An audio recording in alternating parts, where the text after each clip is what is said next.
From a hot and muggy Washington, D.C., welcome to our MotionSoft Technology Summit webinar series. We're excited to have you join us today for Moving Beyond Retention, how to turn your club data into actionable member behaviors. My name is Todd Tweedy. I'll be your moderator for today's session and your moderator for the MotionSoft Technology Summit. The summit's going to take place in Baltimore this year, September 13th through 15th. There's maybe 7 spots left. If you're interested, you can ping me via email when I follow up with you and send you the link to today's webinar recording. Just so we're all up to speed on how to use the interface for the control panel, you can pose questions today to your presenter by using the question module inside of the control panel itself. Pretty easy to do, but I see a bunch of new folks on the line today. I just want to make sure everybody's familiar with using the question interface. If you could, just type the question, "Hey Paul," or the statement, "Hey Paul." Make sure everybody's good to go here. Excellent. Thank you, Joyce. Thanks, Kat. Nice to see you again. Rob, welcome back. Mike, what's up? Stuart, thank you, sir. Appreciate it. Glad you guys have that all underway. And now, this is probably one of my favorite sessions, to be honest. One is a marketer who enjoys data-driven communications and technology.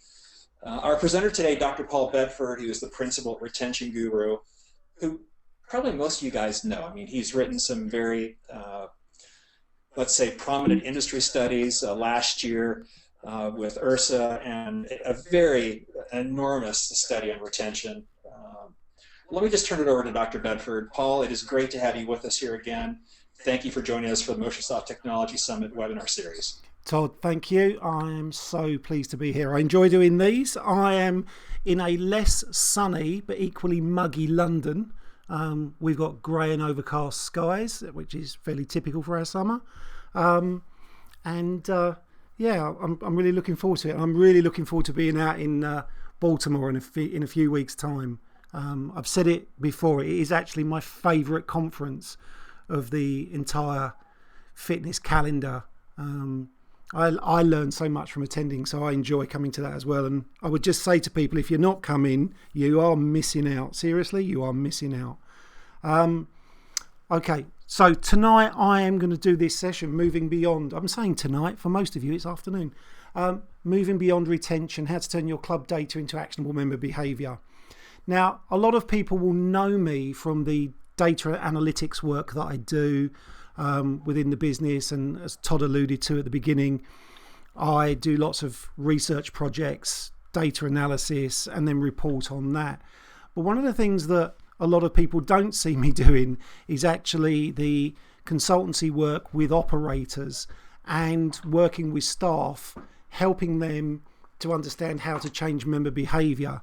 Now, my background is that I started as a gym instructor myself and then worked as a personal trainer before going off and studying exercise psychology.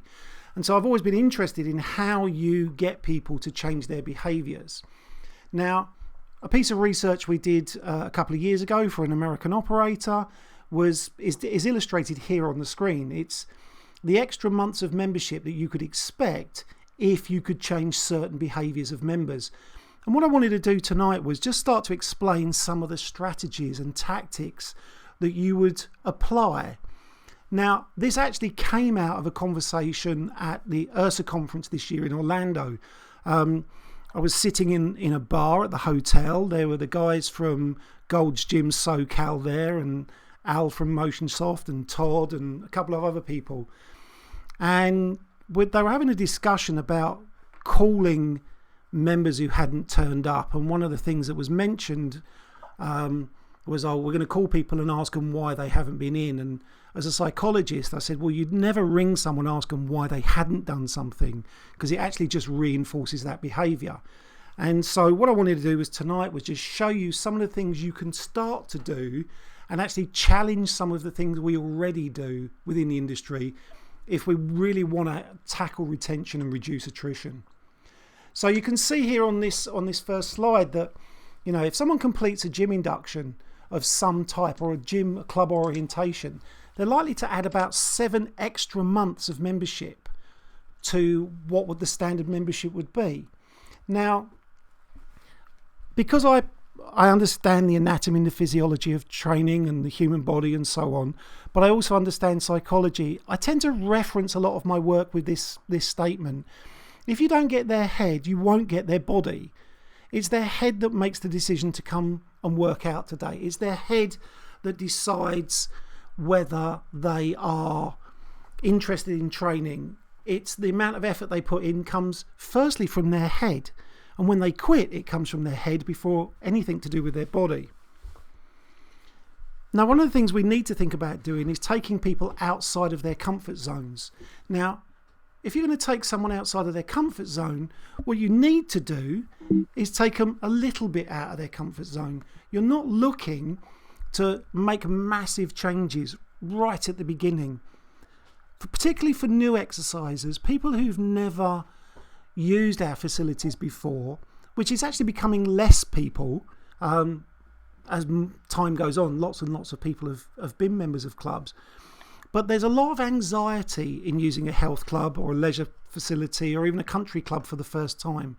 There's all the anxiety around making a fool of yourself, looking out of place, not being able to do what everybody else appears to be doing. And what we have to be really careful of is that when we start introducing people, we don't overwhelm them and take them so far out of their comfort zone that they actually just reject the whole offer. Now, as our exercise environments are becoming more and more technologically driven, if you look at a traditional gym induction, that really doesn't often now cover all of the technological aspects of the cardiovascular equipment, all of the information relative to the member app, the software functions, the online functions of the club. And it really just seems to be stuck in the dark ages looking at equipment orientations. So we need to be sensible about how we take people out of their comfort zone and just stretch them a little bit at a time. Now, when I think about gym inductions, and it was a big area of research for my PhD, I tend to start thinking about three types of members within clubs. You could stretch this to a fourth one if you're involved in medical delivery as well, so people in rehab and so on. But for me, there are three. There's the new exerciser, which is the exerciser that's never been a member of a club before, or may have exercised but never in a club environment. You have the yo-yo exerciser, who is someone who's been a member of a club but has started and stopped and started and stopped. They've never really got going. They've never really adapted to the behaviour of exercise. And so they sort of come in and go out on a regular basis. And then you've got the savvy exerciser.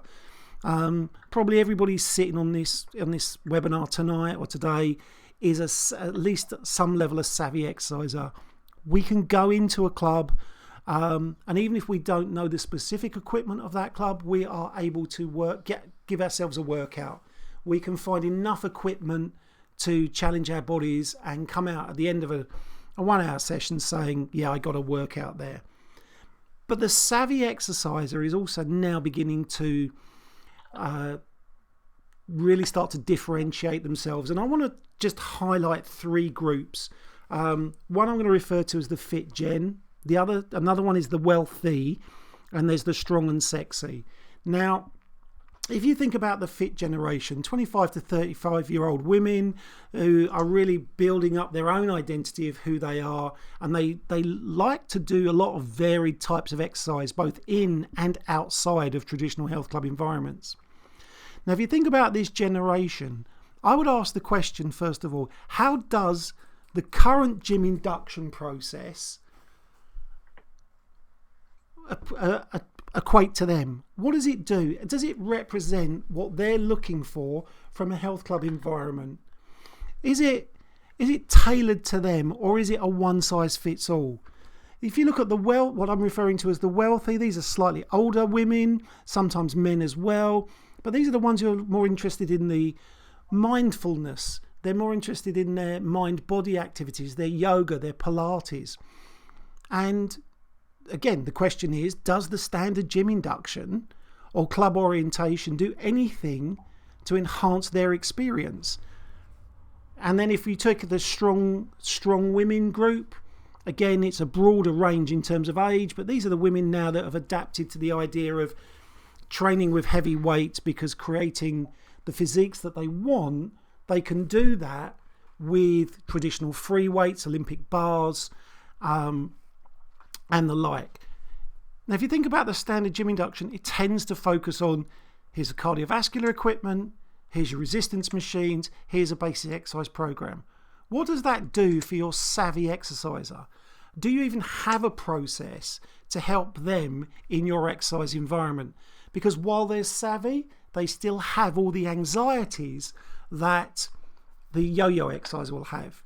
So if I go into a club in Baltimore when I'm over next and I'm looking to work out, I'll look around the club and I'll think, okay, I know that equipment, I know that equipment.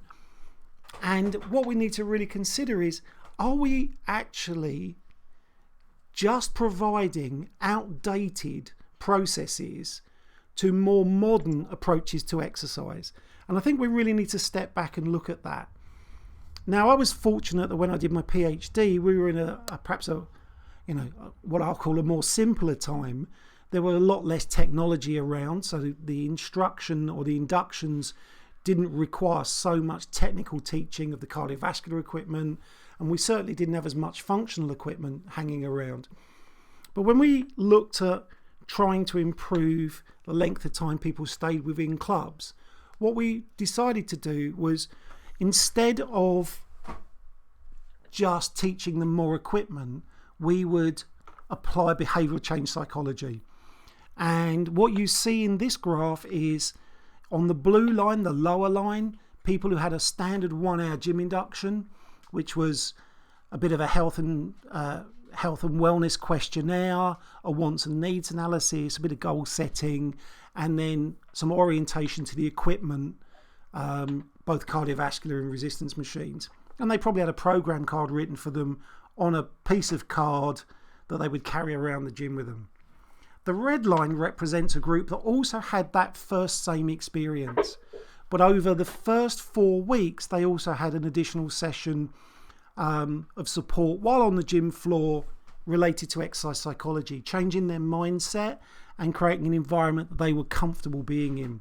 We did additional goal setting, we looked at the barriers to exercise, their motives to exercise, and what we were able to do was we were actually able to increase the length of stay by an additional 7 months.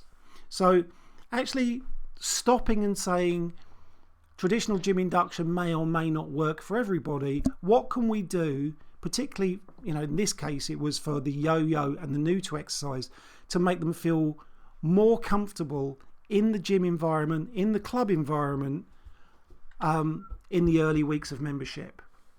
Now here's a tip, something that I say to all of my clients all over the world, and it usually raises a few eyebrows and often some exclamations.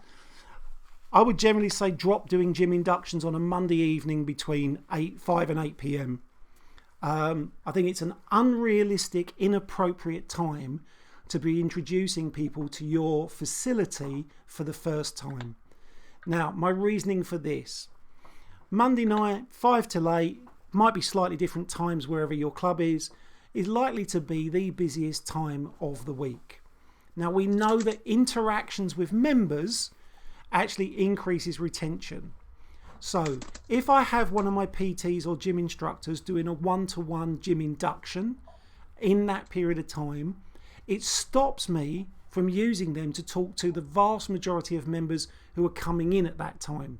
They're occupied on a one-to-one basis and they're not able to facilitate or support the vast number of people in the facility.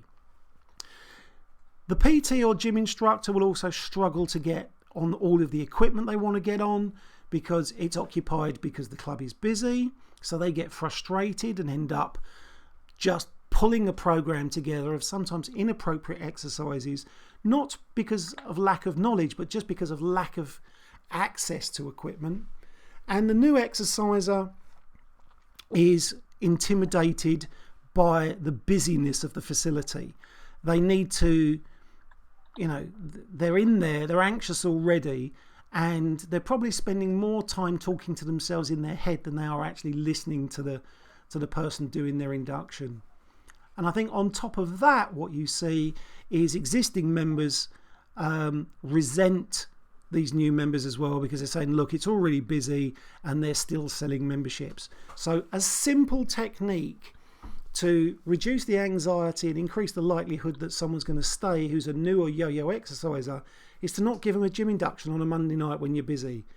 I'd suggest, and in fact I say to my clients, look, just don't even offer them at all. And if someone says, well, I want an induction at 6 o'clock on a Monday, say, we haven't got any, we don't do them then. And then explain the reason that actually you spend most of your time on a Monday night supporting your existing members, and these are the times when you do have inductions. This will upset people as well. I'd quit testing people at the start, particularly new and yo-yo exercisers.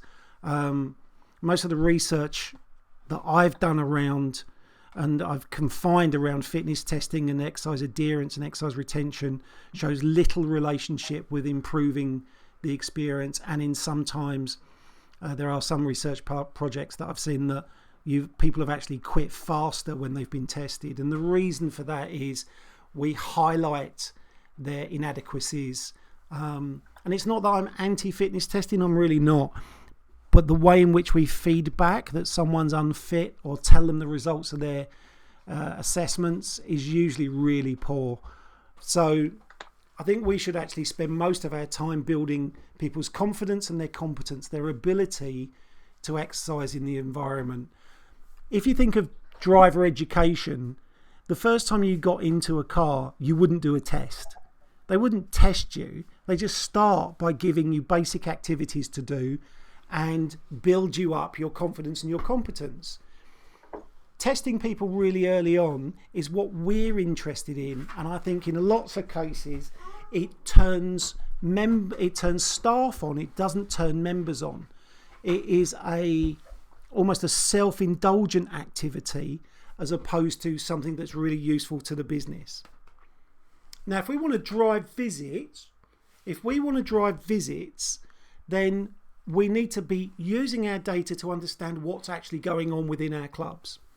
Now, here's a piece of data based on 4 clubs that I did some analysis on, and what I was looking at was the number of visits someone had in their first month of membership.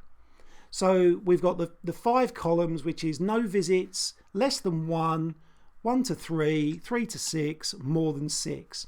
And what you can see here is that over 50% of the members made less than 1 visit per month in their first month of membership.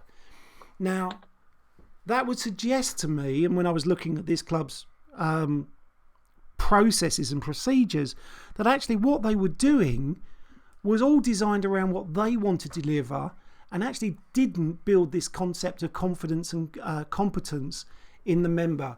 It was lots of nutritional assessment, lots of analysis of the body composition, functional strength testing and things like that, all of which have their place, but actually it's quite overwhelming for someone who's new to exercise to experience most of that, and the results are always going to be poor. They're never going to get good results from these first round of tests or assessments.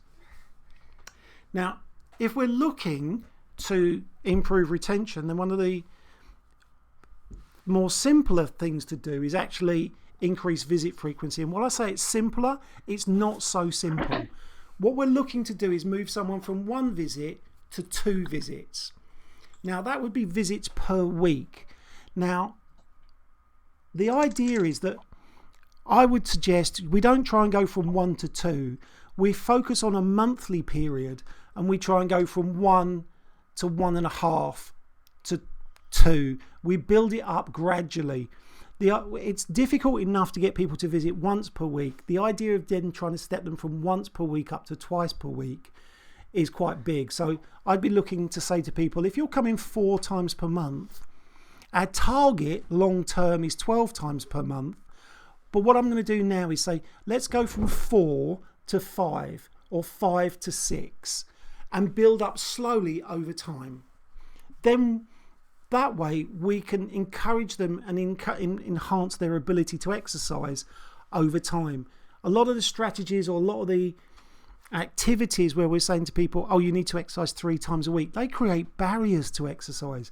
They actually, for those people who would struggle to find an extra 3 hours a week in their timetable, saying to them, oh, you need to do 3 times a week, they say, well, if I can't do 3 times a week, there's no point in going whatsoever. So think about building up extra weeks, I'll get this right in a second, extra visits per month in very small steps until someone's exercising somewhere between 4 to 12 times per month. And you can see here that people who are coming 3 times a week, they're staying 28 months longer than people who are coming just once a week or less. Something else you want to use your data for is to identify what the time difference is between the joining and the first visit, and how many visits they make therefore within that first 4 weeks. One of the things that became obvious recently with the client was during their sales process, they make the option for people start dates to be the beginning of next month.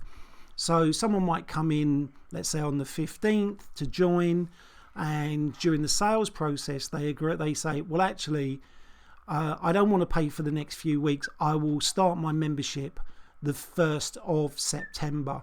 What that does is actually, by delaying it, it reduces the likelihood of them actually ever starting. They just never ever get started. So we need to be able to really identify how many people, when they join, actually come and start using the clubs. We don't want a very long period between the join date and the first visit. What we need is a very short date, except what we don't want is often on the day of. So they come in and join on one day. We probably want them in having their gym induction or their orientation within the first 3 to 5 days. We really want to keep it as quick as possible. And if we don't, then they're actually never likely to join, or never likely to actually embark on exercise as a regular behaviour. So we need to be really careful that we don't actually put processes in the way that actually reduce the likelihood of them starting in the first place. Sorry,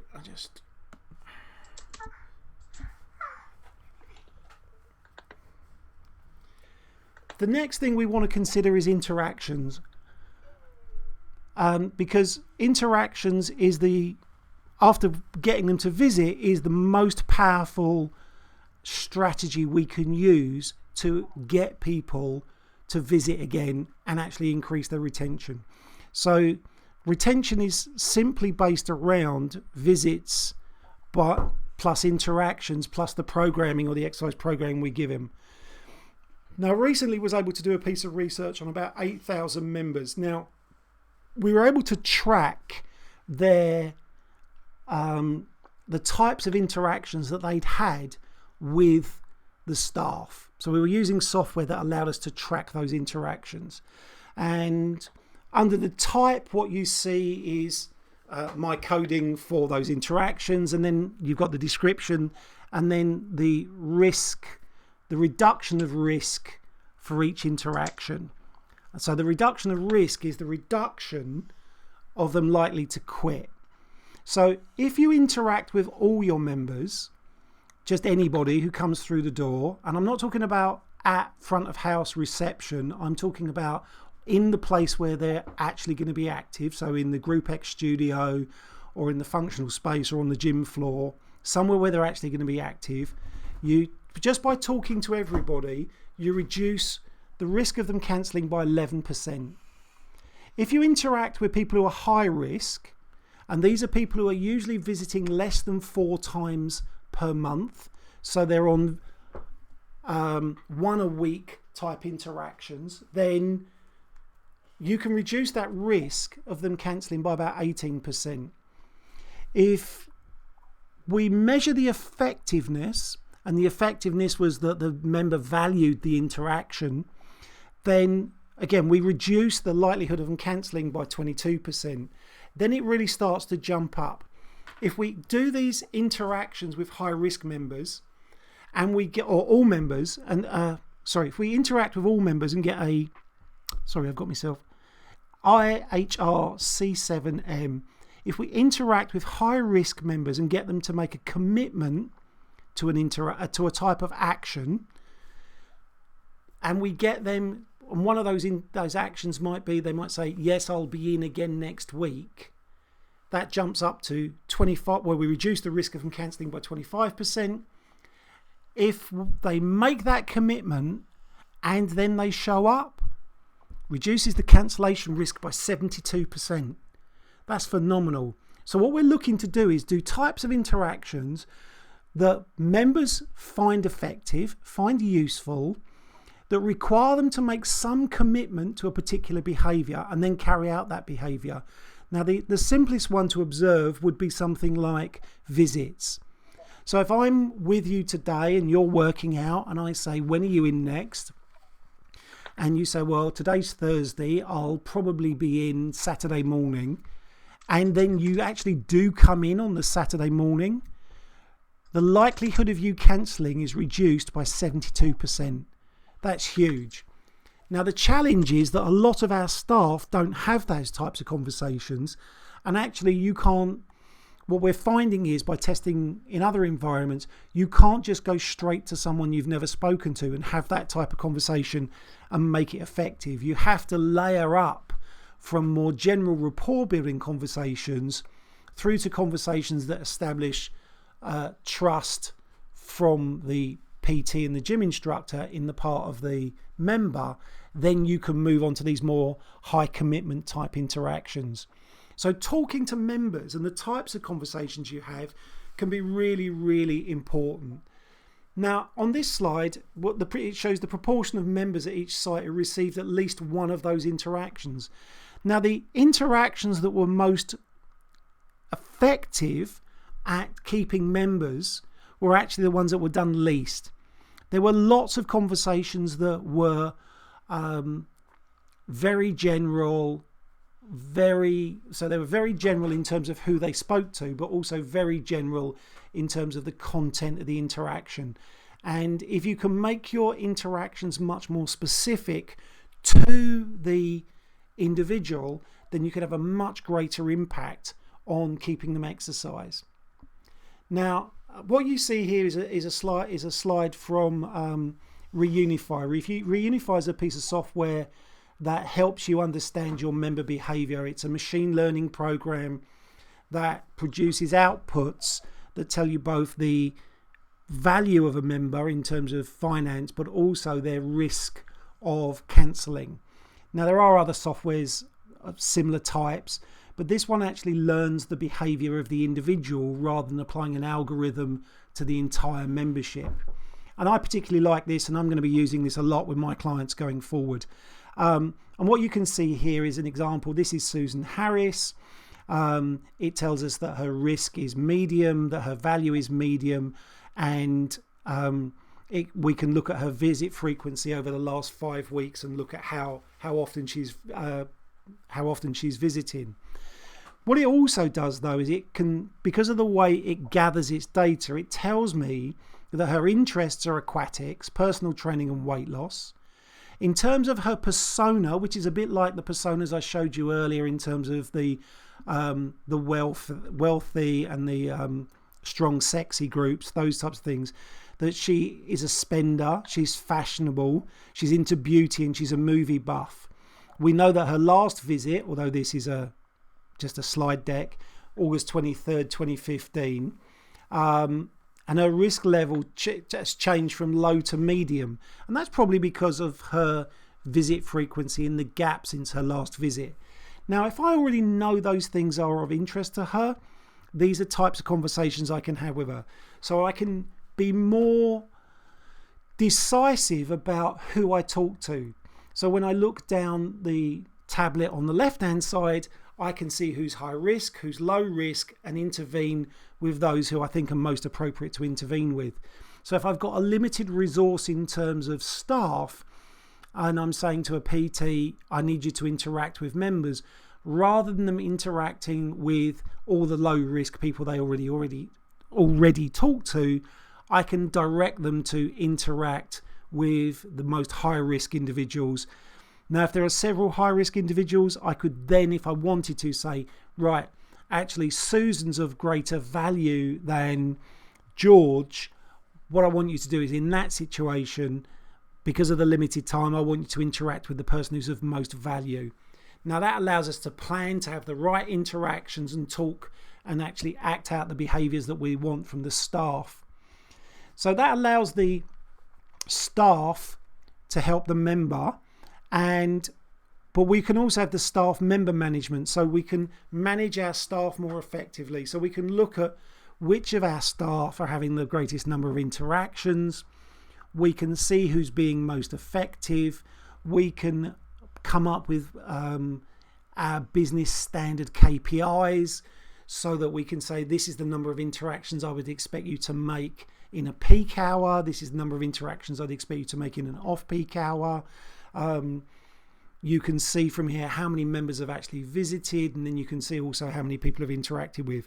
So we can monitor the actual behaviour, because one of the things that I think has been lacking has been the actual management of staff by the facility managers or the fitness managers or the PT managers. They tend to manage sessions of sales of PT, but not necessarily the quality of the quantity of sessions delivered.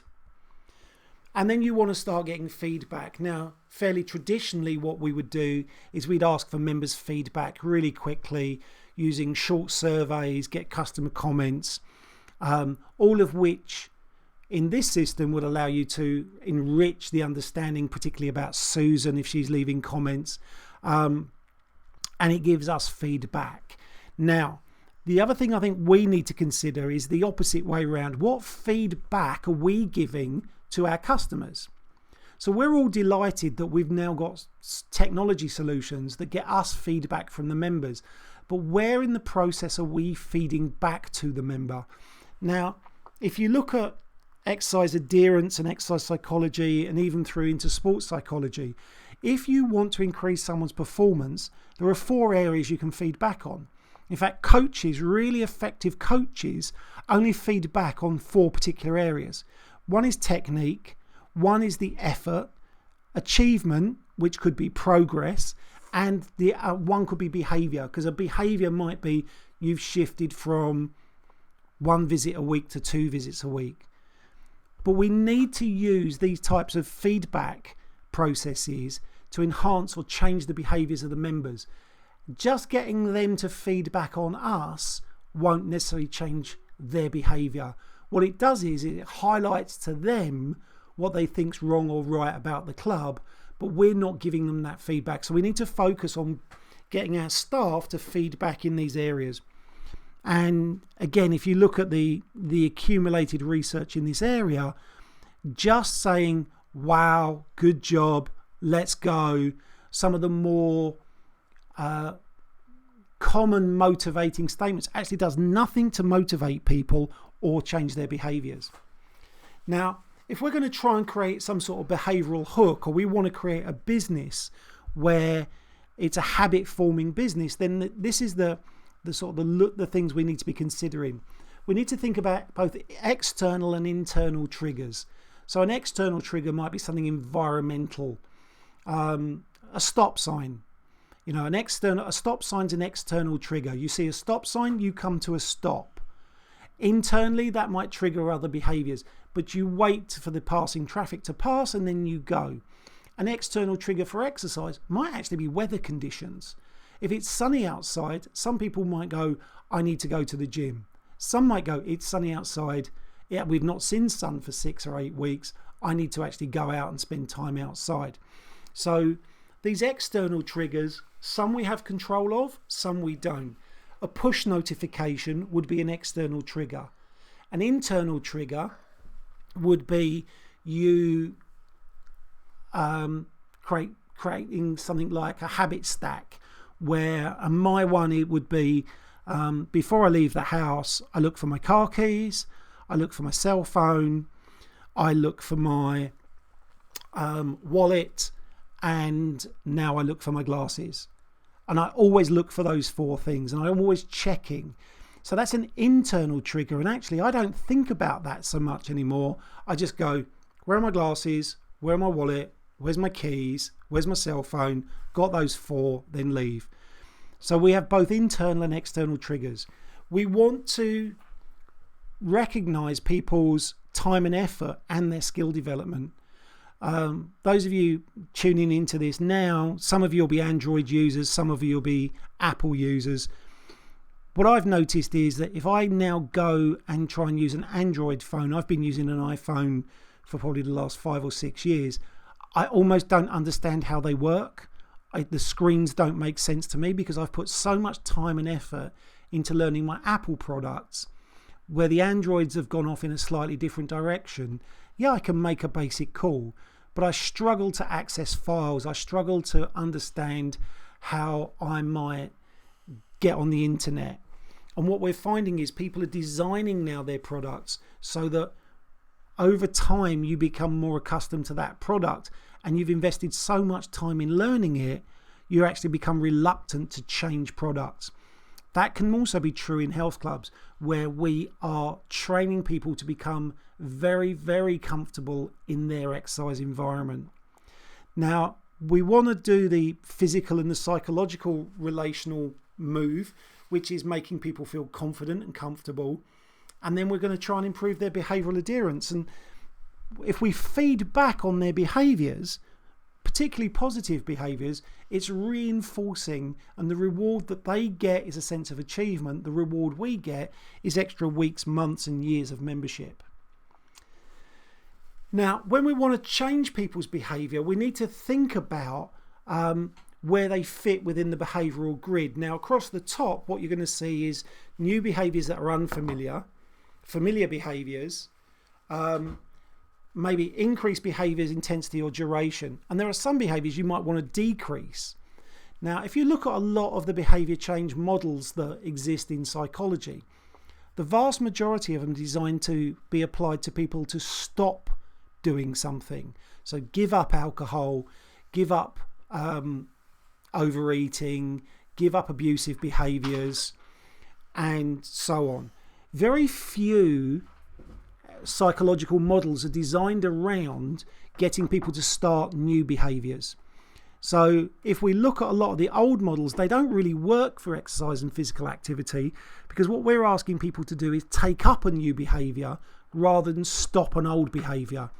The old behaviour we could apply would be being physically inactive, but you very rarely hear someone say, I've given up sitting on the couch, now I go to the gym.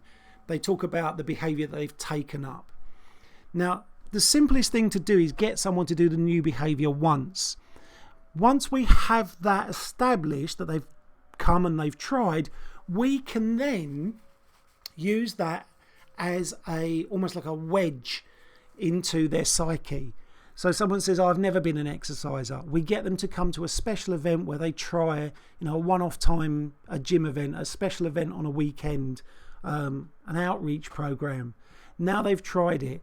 Now we can start talking about, now you've done that one time, why don't we talk about you doing it for a period of time, and actually set a short period of time for them to do it for. If we start someone off by saying, okay, let's see how many exercise sessions you might fit in this month. That has a beginning and a start date, and we're not actually setting a total number that they must achieve. We're not going to say, let's see if you can do 12 sessions. We want to get them started just doing some of the behaviour for some of the time. It's baby steps, it's just getting them to move on a little bit and a little bit more. Once they've been successful at that, they can continue to do that behaviour from now on. And in fact, where that really tends to move them to is actually doing what they now consider to be a familiar behaviour over a period of time, something regular. Now, I tend to sit in the school of, if someone wants to come in and run on the treadmill and do 5 miles on a treadmill 3 times a week and that's all they ever want to do. Just let them do it because that's what they like doing. I don't feel the need anymore to try and get them to go from 5 to 6 or 6 to 7. If I've already got the behaviour that I want, which is regular visits and regular activity, then I might leave them with that. Now, to move them on from doing that that behaviour for a period of time, again, it's doing it from now on. And then you might consider moving them to increase the activity, but only if they want to. Progression of exercise has traditionally always been harder, more intense for longer periods of time with more exercises. I learned a very valuable lesson as a PT one time from a client, a guy called Bob, who came to me and said, Paul, I need a new exercise program. Can you write that program up for me? And I asked him what he was doing, and he told me I do 3 sets of bench press, I do 3 sets of lat pull down, I do 3 sets of shoulder press, I do 3 sets of seated shoulder press, 3 sets of seated row. And he went through his whole program, and I said, how long have you been doing that program for? And he said, I've been doing it for about 10 years and I want something new. And I said, and my eyes lit up and I had all these ideas, all these different things I was going to get him to do.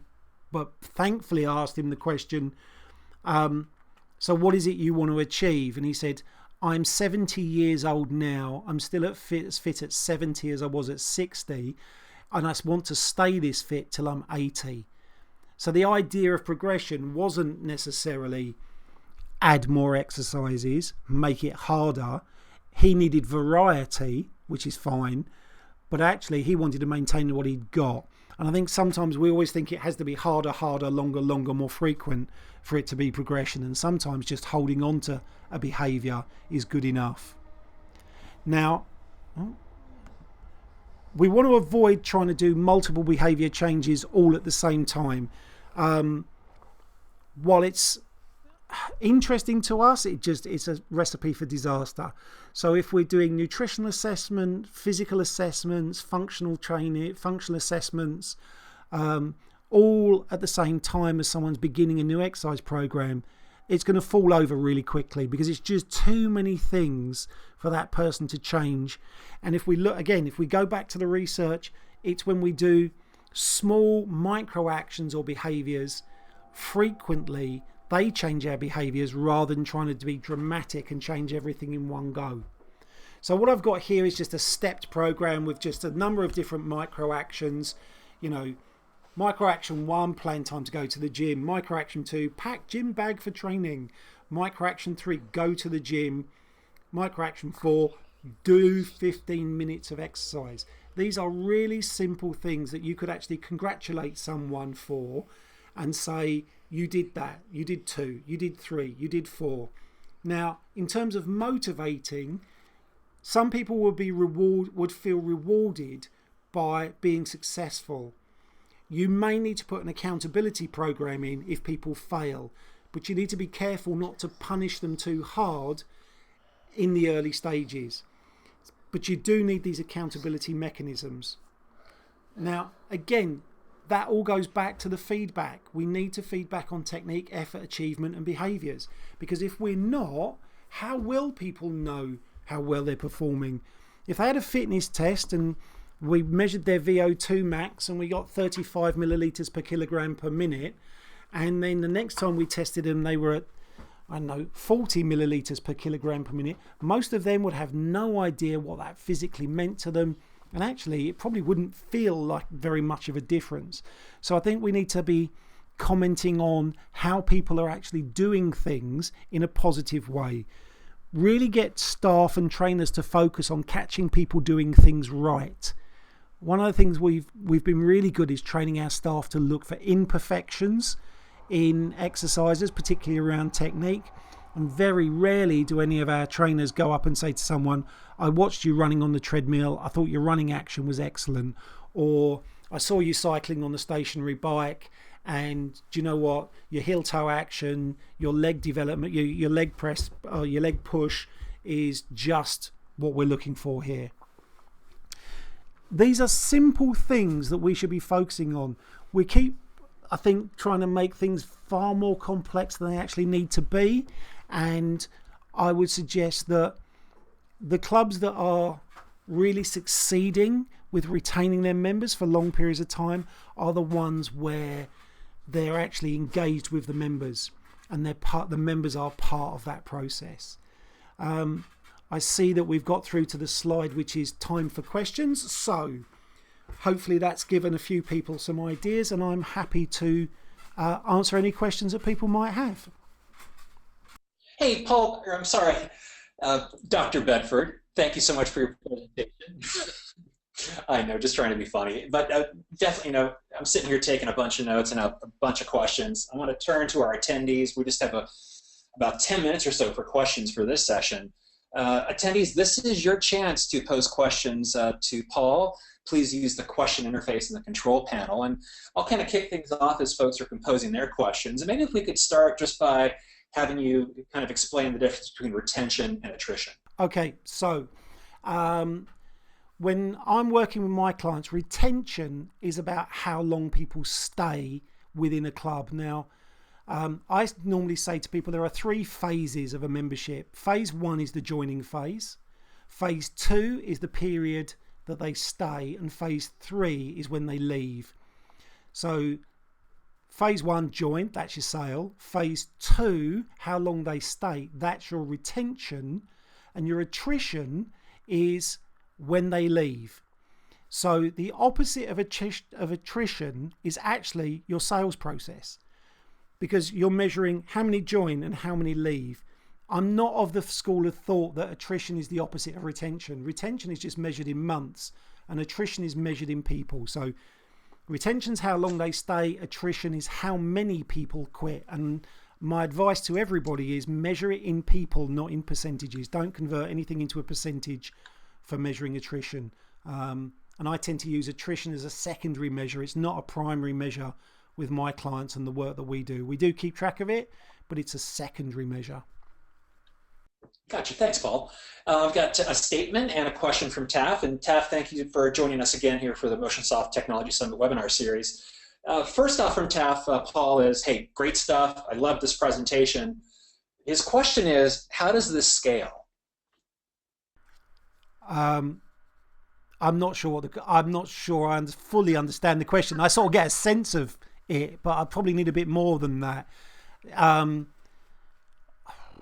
say you're a club operator with one club and you kind of want to dip your toe in the water. Yeah.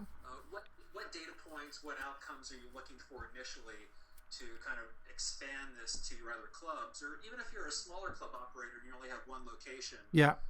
What you start in terms of either assessing data points, what data points do you assess? Yeah. How do you kind of dip your toe in the water to get things going so you can scale across your own club or multiple?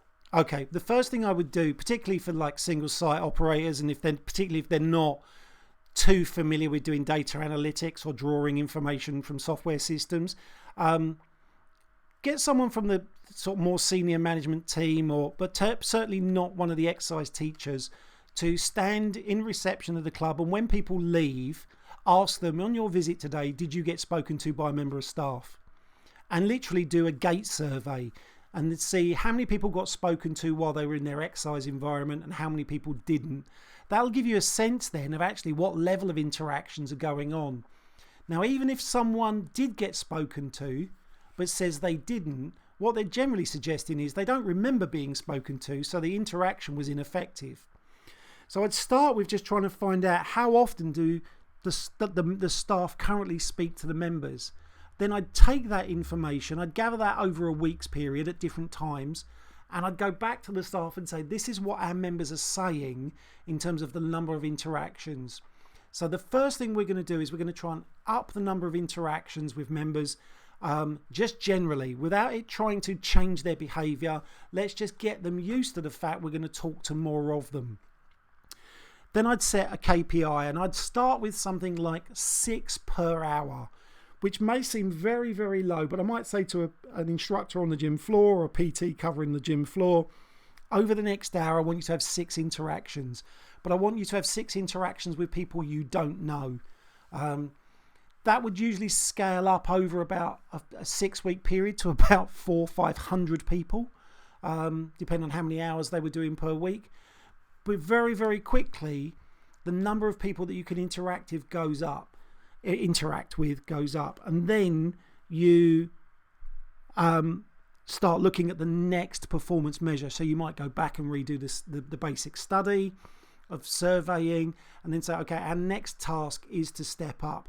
Now I'm working with operators, of various operators across the world, and Marriott Hotels, who I worked with for an extended period of time here in Europe, we were doing this over 147 sites in 9 different countries. So culturally there are a few challenges, but you can start to apply this. But I'd start small. Most people want to jump in and try and do the really advanced stuff, the behavioural change conversations now, where actually the members aren't even ready to have a conversation because they're not used to talking to the staff. Awesome, thanks, Paul. I've got a question from Stuart. What evidence have you seen of impact of extrinsic rewards on behavior changes versus intrinsic rewards, i.e. cash rewarded products like balance, high motive, etc., as opposed to kudos on Strava? You get external rewards tends to be for new exercisers in the first 6 to 8 weeks. After that, it actually becomes less effective. To make it more effective, the rewards perhaps need to be less obvious and at irregular times. So an example would be one of my clients, when someone hits 13 workouts, they get a call from the manager and they get a gift card.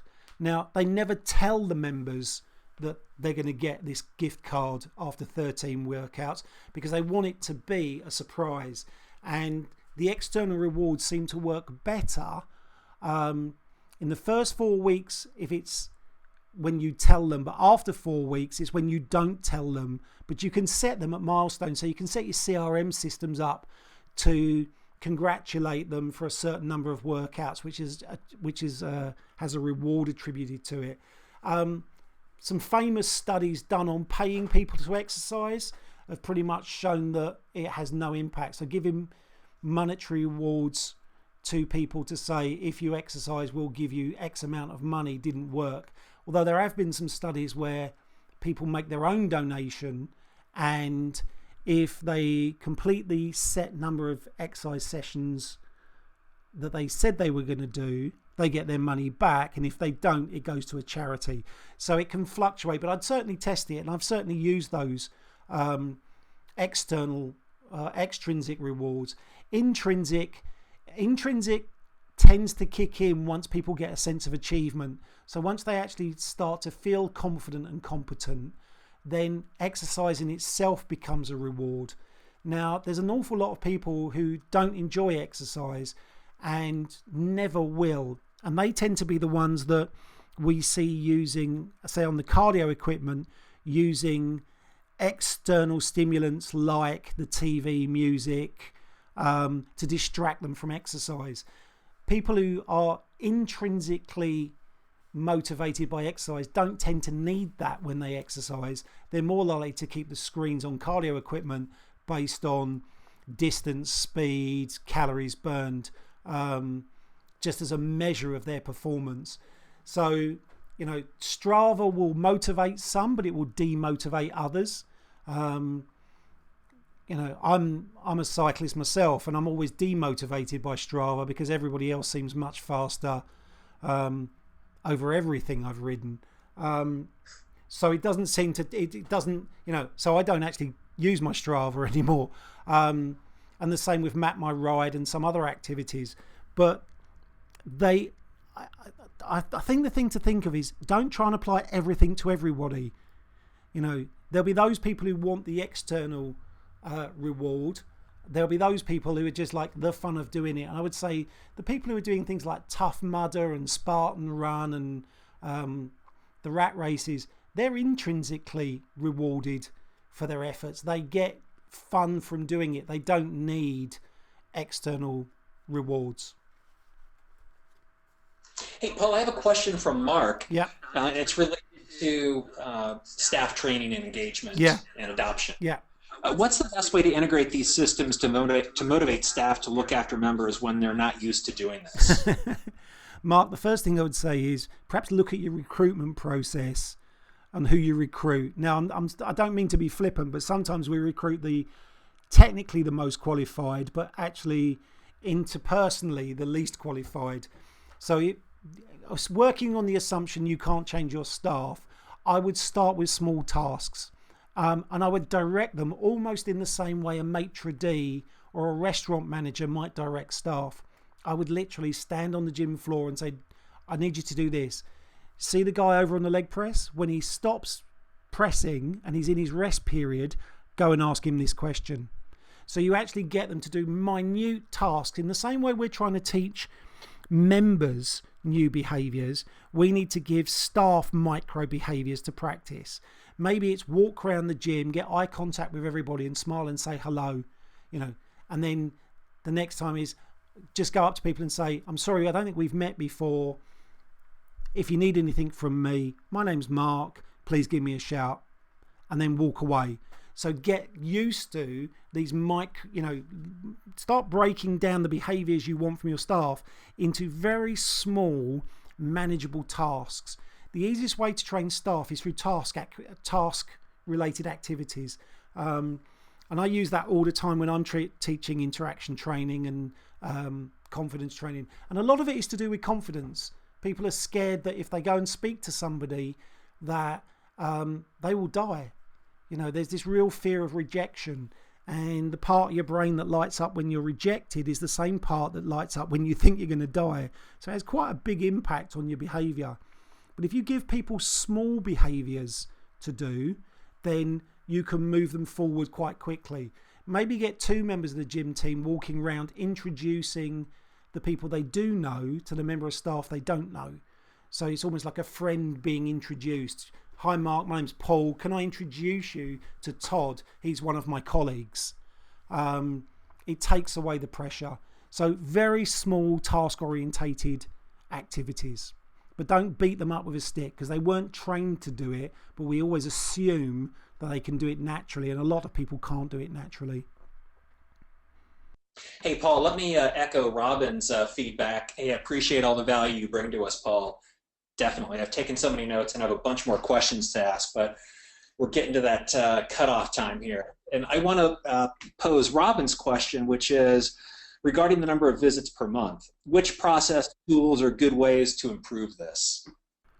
Which are the good, to improve member visits per month? I would start by giving them ranges to achieve rather than absolutes. And what I mean by that is I'd say to the person, how many sessions are you currently achieving per month? And if they say, well, I'm probably getting in once, 4 times a month, say, well, look, next month, let's see if we can move you from 4 to somewhere between 4 and 6. That way, if they carry on doing what they're doing, they've still been successful at a very basic level. If they do 5 or 6 visits, they've moved up. If they do more than that, they'll be even more comfortable. But always offer a range, never an absolute. So I wouldn't say to them, oh, let's see if we can move you from 4 to 6. Because if they do 5, in their mind, they might feel like they failed because they didn't do 6, even though they did more than they did the month before. So give people ranges. Now, it's quite unusual, but I always train staff to say, talking visits per month, not visits per week. So you're talking about attending 4 to 12 times per month, not 1 to 3 times per week. And the reason that is, it's more manageable, particularly as people's, their schedules and their timetables and their diaries will have all these other activities already in them that they need to negotiate around in order to get to the gym. So I would say, get your diary out. Let's have a look at how busy you are over the next month. And let's plan 1 or 2 extra sessions next month than you're currently doing. So I'd build it up slowly in that format. Use their diary, give them a range to achieve and say, look, we're looking to build up to, and I think that term's really important, build up to 12 times a month. Because that way you're not saying to people, you have to come 12 times a month. Because then they'll just reject it and say, well, I can't do that, so there's no point in coming at all. Which goes back to a point I made really early on. Hopefully that's answered his question. Hey, Paul, and related to Robin's question, are there any tools that you recommend for doing this or managing these processes? Like I said, I'm starting to use the Reunify product, which is um, allows me to identify who's at risk from not visiting frequently, so I don't, waste my time is probably not the most appropriate way of saying this, but I can, where time is a resource to me as well as it is to the member, I can maximize my use of time by identifying the most at risk person and talking to them. And that's going to tell me how many visits they're making, what they're like, and I can actually, all of my interactions can be of real value. Beyond that, there are other software products that are out there. Some of the equipment manufacturers make their own. There are other companies that do some. The very go on. And I would also encourage, club operators, hey, check the data inside of your, club management software tool and see what you can glean from there, even before, signing up for a subscription for an, Oh yeah, outside yeah, yeah, service. yeah. Always make use of what you've got, the resource you've got, before you go and look to buy something else. Um, Something I learned very recently, which when I learnt it just blew me away, was that um, most people focus on the tools and not on the behaviors. So they'll go, what are you using to do your emails? Oh, I'm using, Infusionsoft, Marketo, I'm using whatever. And they go, oh, well, if they're using it and they're really successful, we should use that tool. Well, actually, the reason they're really successful is not the tool, it's the content and the behavior that goes with it. So often you've got everything you need initially to help with you.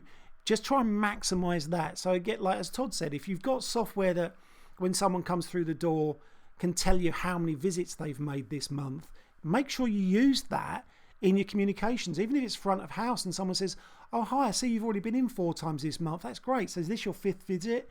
They know it's their 5th visit because you've just told them they've done 4, but you're actually showing you recognize their behavior. So use what you've got before you spend any money. Awesome. And attendees, just a quick wrap up here for the remaining few minutes. We're going to have one more question. I want to give Paul a chance to have some closing statements, and then we're going to close things up. So, Paul, we transitions to Matt's question. Is there any evidence to link gym challenges with improved retention? Only in the very fit who'd stay anyway.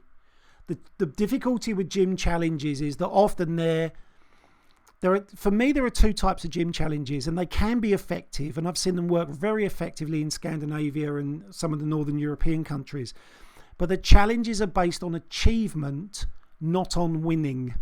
So the challenges that seem to have the greatest effect are the ones where it says complete, 1,000 miles of cycling this month, and everybody that completes that is a winner, not who can cover the greatest distance.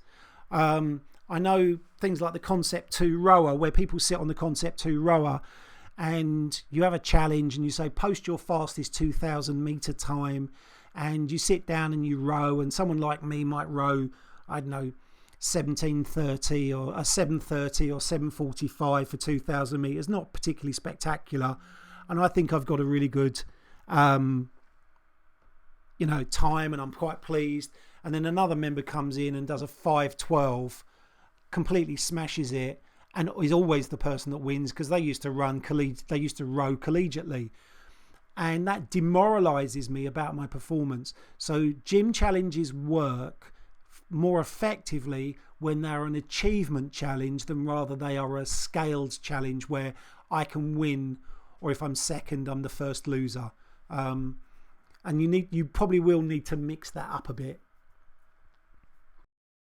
Awesome. Paul, any final thoughts here, either on your driving test example and how clubs should assess a member's fitness? When do you do that?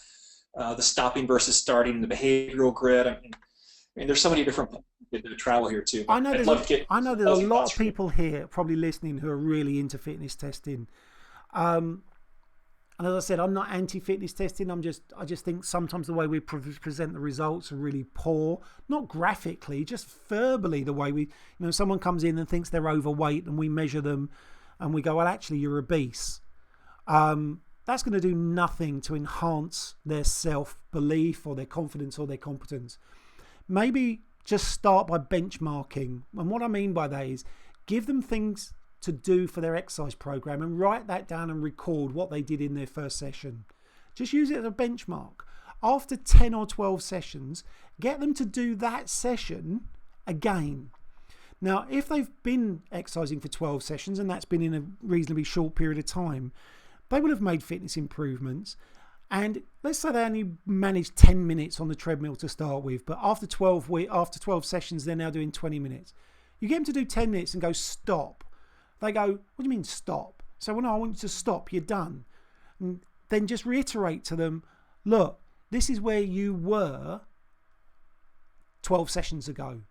This is as much as you could manage. Because one of the things we lose track of when we do exercise on a regular basis is how our fitness has changed over time. So I would benchmark people against themselves in the first workout just to see where they're at. I wouldn't push them too hard. And then I'd get them to repeat that first workout out after about 12 sessions just to show them what they've achieved, how far they've come. And also remember that visiting and learning the exercise is an achievement. I think we forget. I think we put everything on the, can they lift more? Are they leaner? Is their body fat percentage down? Have we changed their VO2 max? Actually coming in is an achievement. Actually learning the skills of exercise is an achievement. And we need to feed back that and recognize that more frequently. I would say that was if you're going to do anything, just start with that. Hey, what a great way to end our session today. Paul, thank you so much for joining us. And I think if I've learned anything here, we need to go at least for an hour and a half. An hour just ain't going to cut it. Hey, attendees, this is going to conclude our session. If you're interested in coming to the summit, there's really just a handful of tickets left. I mean, the event's going to sell out. We're 4 weeks out, and I'm guessing next week we're going to put up the sold out sign. So if you'd like to go, drop me a note and we can chat more. Paul, thank you again for joining us. This will conclude our session for today's MotionSoft Technology Summit webinar. Have a great day.